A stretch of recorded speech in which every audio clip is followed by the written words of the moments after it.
Gaming on the go is something that's become a quintessential part of our lives. Whether it be on your mobile phone, a laptop or a handheld gaming console, it's something that we could basically use at any point in our day to day, thanks to companies like Nintendo.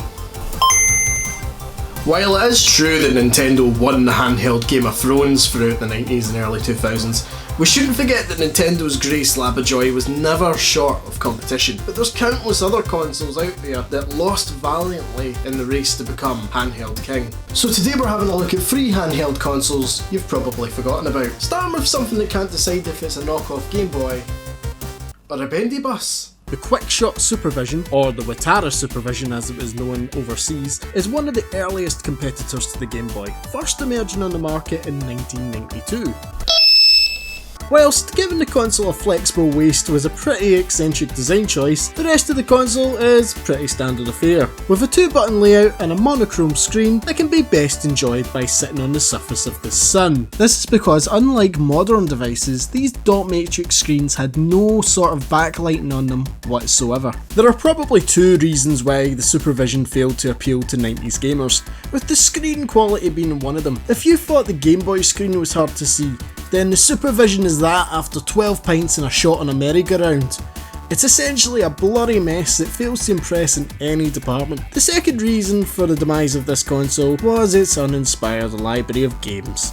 Sure, the games are fine, but they certainly come up antiquated when faced off against Italian plumbers and pocket monsters. On the subject of games, here's an example of one.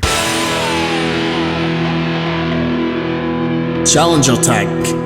It has a label that I can only describe as being the same colour scheme as a 3am kebab. As for the gameplay, it's a top-down shooter with tanks. Does what it says in the tin, really. This next console comes from one of the biggest names in the arcade scene, Neo Geo. For those of you who just looked at me like a dog being shown a card trick, Neo Geo is a video game brand by Japanese developer SNK, who had various types of cabinets in arcades during the 90s, as well as a rather expensive line of home consoles. So what have they got to do with handheld consoles? Well, SNK also had a stab at taking on the Game Boy with their Neo Geo Pocket. This nifty little rectangle made some fierce competition for Nintendo's long-reigning champion, with great graphics and a clicky thumbstick in place of a D-pad, which is sheer ASMR in console form.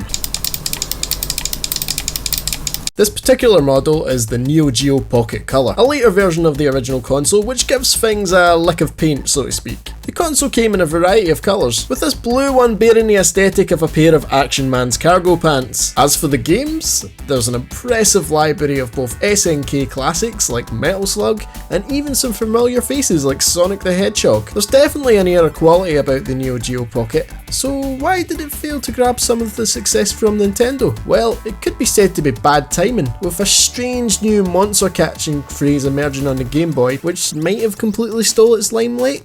Who knows, maybe if it wasn't for those pesky Pikachus, the Neo Geo Pocket could have been a roaring success. The last console on today's agenda might spark some buried memories from adverts between TV shows long ago. To some, it's an extraordinary piece of tech that managed to squeeze the power of a PlayStation into a mobile phone. To others, however, it's a weird tackle with an identity crisis. That's right, it's the Nokia N-Gage. Launching in 2003, this brave step into the console market by mobile phone pioneers Nokia was one of the first times that proper gaming featured on a cellular device. While this sounds like an ingenious idea, the console's execution is what spelled its doom. Is it a mobile phone? Is it a console? How do I make a call? Where do the games go? The console's design is confusing for both phone users and gamers, with far too much compromise on either end. The console's button layout is essentially a tiny D-pad and a number pad, which really does the bare minimum to feel like a console. To insert a game, you have to give the phone a complete dressing down, removing the back cover and the battery just to put the cartridge in. Despite all that is wrong with the N-Gage, it's actually a fairly advanced system, with enough power to have the likes of Tomb Raider in its library, and it even had an Elder Scrolls game. The screen, unlike the previous 2 consoles, is actually backlit, making everything that bit clearer in terms of visuals.